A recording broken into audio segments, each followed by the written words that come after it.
안녕하세요ပြောထားတဲ့အတိုင်းအတန်ပြောင်းလဲပုံလေးတွေသင်ပေးသွားမယ်ပေါ့နော်အဲ့တော့ဒီအတန်ပြောင်းလဲပုံလေးမသိခင်မှာကိုကအသက်တန်တွေကိုပိုင်နိုင်တတ်နိုင်ခဲ့လားအသက်စကလုံးတွေတေချာတိလားဆိုတော့ကိုပြန်ဆန်းစစ်ပါပြန်ဆန်းစစ်ပြီးတဲ့နောက်မှာဒီဟာလေးကိုလေ့လာပါမဟုတ်ရင်အရန်ရှုပ်ပါမယ်နော်စလုံးပေါင်းတွေမှာကုန်တာဟိုဗာလေအတန်အတွက်တိုင်းလိုက်ရတာမျိုးဖြစ်ကုန်ပါမယ်အဲ့တော့အမရဲ့ TikTok account ထဲမှာလည်းဒီအသက်တန်ကိုဘယ်လိုတေချာတတ်ရမလဲအသက်တွေဘယ်လိုမှတ်ရမလဲဆိုတာတေချာတော့ပြထားပါတယ်အဲ့လေးကိုသွားကြည့်လို့ရပါတယ်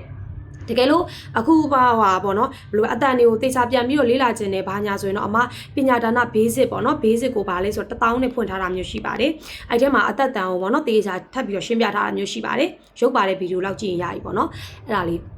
တက်ချင်လည်းရပါတယ်မတက်ချင်လည်း TikTok account နဲ့သွားလို့ရပါတယ်နော်အကုန်လုံးပညာဒါနတင်ထားပါတယ်အဲ့ဒါဆိုရင်တော့ဒီပြဿနာလေးကဘာလဲဆိုတော့ဟာပြဿနာလေးလို့အမကောင်းစင်တက်လိုက်မယ်ပေါ့နော်ဟာပြဿနာလေးပါဟာနဲ့တွေ့တဲ့အခါမှာတဲ့နော်ပြောင်းကုန်ကြတဲ့ဟာတွေပေါ့ကွယ်အဲ့တော့တဲ့ဒီပေါ့အသက်ပေါ့နော်ဒီအသက်နေရာမှာကဟာနာဟာရာဟာနော်ဟာနာဟာရာဟာအကုန်လုံးကဘာပဲလဲဟာနာဟာရာဟာပါမယ်အဲ့နောက်မှာလေဂါရဲ့တဲ့ဓာရဲ့ဂျာရဲ့တွေ့ရင်တဲ့ခါထချအဖြစ်ပြောင်းသွားတယ်အဲ့တော့အမကဘယ်လိုမှတ်လဲဆိုတော့ဂါလေးတဲ့ကိုဓာလေးတဲ့ကိုဂျာလေးတဲ့ကိုဒီဟမှာပါတဲ့အချောင်းလေးတွေကဝင်သွားတယ်ဆိုပြီးမှတ်လိုက်ပါတယ်အဲ့လိုမျိုးလေးပြောင်းသွားမယ်เนาะဒါဆိုရင်ရမယ်ဒီမှာဆိုရင်တော့ဟရှိမယ်နောက်ကဂါတက်ဆိုတော့ဂါဆိုတော့ဂါကြီးဆိုတော့ဘာဖြစ်သွားမှာလဲအော်တော့ကေကနေပြီးတော့အော်တော့ကေဒါပေမဲ့ဒီနေရာမှာပြောချင်တာကအမပြောပြမယ်စကားဒီလိုမျိုးအသက်တန်ကူးသွားတဲ့ခါကျရင်လေစကားလုံးလေးကိုမြန်ပြောမှရမယ်เนาะစကားလုံးလေးကိုမြန်ပြောမှာဆိုရင်အော်တော့ကေအဲ့ဒါအော်တော့ကေအဲ့လိုမျိုးဘာလို့မှလဲဆိုတော့လေးပင်ကြီးဆိုလို့မရအောင်เนาะမှတ်ထားပြီเนาะလေးပင်ကြီးဆိုလို့မရဘူးအသက်စကလုံးပြောင်းသွားရင်ဘာလို့ရမှာလဲဆိုတော့လင်းမြန်လေးအဲ့စကလုံးတွေကိုဘာလို့ပြရမှာလဲဆက်ပြီးတော့ထွက်ပေးရမှာเนาะဘာလို့မှလဲစကလုံးတွေကိုဆက်ပြီးတော့ထွက်ပေးရမှာเนาะအော်တော့ကေအဲ့လိုမျိုးမဟုတ်ဘူးเนาะအော်တော့ကေအဲ့တော့ဒီဟာဘာလဲဓာတ်တက်ကလေးကိုအရှင်အသက်ကလေးတွေကိုပေါ့ကွယ်အဲ့ပါသမျှအသက်ကလေးတွေကိုရှေ့မှာနည်းနည်းလေးခြံခဲ့ပြီးတော့ထွက်တယ်လို့မှတ်ချင်လဲရတယ်เนาะအော်တော့ခေတော့မဟုတ်ဘူးပေါ့နော်အော်တော့ခေအဲဒီလိုမျိုးပေါ့နော်နောက်တစ်ခုကကင်းကျော်ကနေဘာဖြစ်သွားမလဲဆိုတော့ကင်းကျော်စောအမဒီမှာကကြတော့အသက်တန်လုံးဝပျောက်သွားတယ်ဒီမှာကကြတော့ဘာလို့မပျောက်တာလဲပြောပြမယ်နာဟဆိုတာဘာလဲအသက်တန်နှလုံးပါတယ်အဲ့တော့တစ်လုံးကနောက်ကိုသွားပြီးတော့ကတ်ပြီးတော့ပြောင်းတဲ့အခါမှာတစ်လုံးကအသက်တန်နေနဲ့ခြံခဲ့ရမယ်ထွက်ဖို့အတွက်နော်အဲ့တော့ကင်းကျော်စောဖြစ်သွားမယ် il ကိုကနေဘာဖြစ်သွားမလဲဆိုတော့ il ကိုဖြစ်သွားမယ်ဟာလေးကတော့အတန်သွားကတ်လိုက်လို့ပျောက်တယ်လို့မှတ်လို့ရတယ်အဲ့ကကြရင်တော့လာသက်တန်လေးထွက်မယ် il ကိုကင်းကျော်စော il ကိုအဲ့နှလုံးရှိမယ်တစ်လုံးကသွားကတ်တယ်ဆိုရင်ဗာလဲတစ်လုံးရဲ့အတန်အတွက်ကိုအသက်တန်ကိုဘာလို့မှလဲတေချာထွက်ပေးရမယ်အဲ့တော့ပထမတစ်ချက်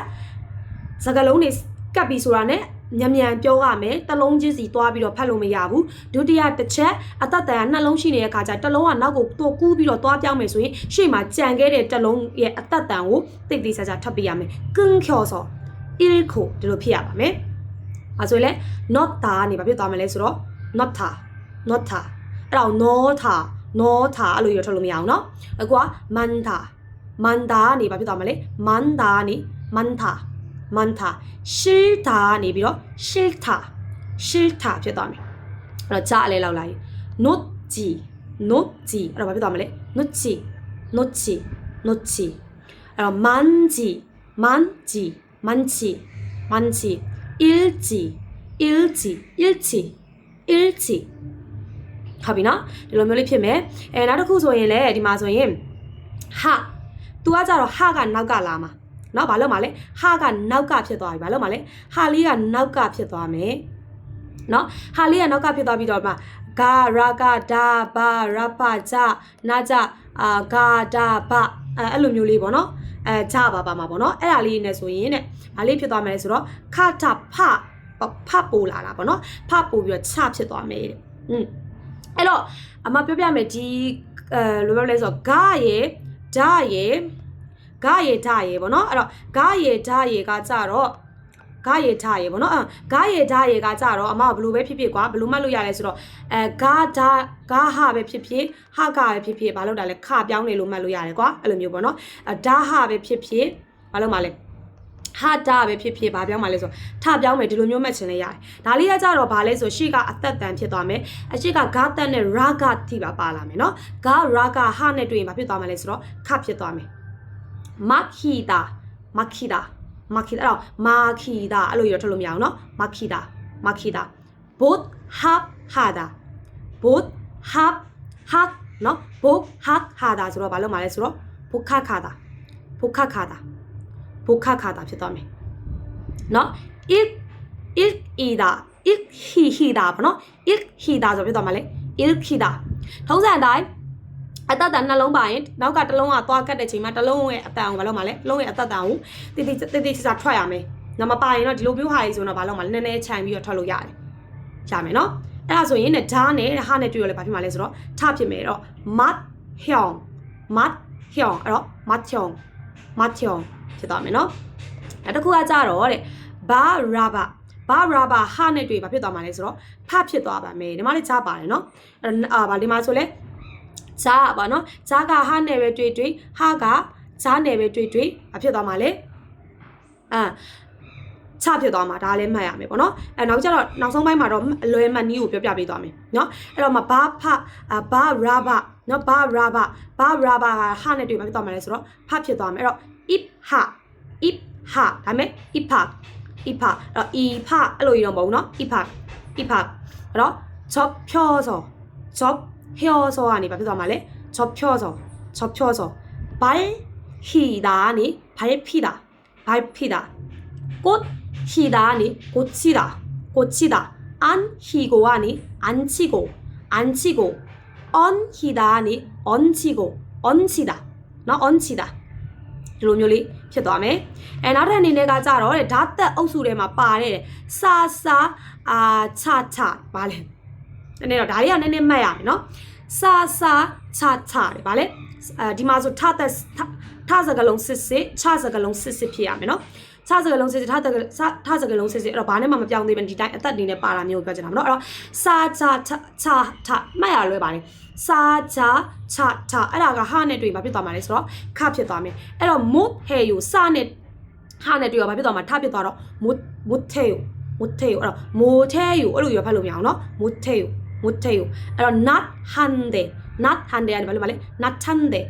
hande 꼭 해양기 아니 꽃향기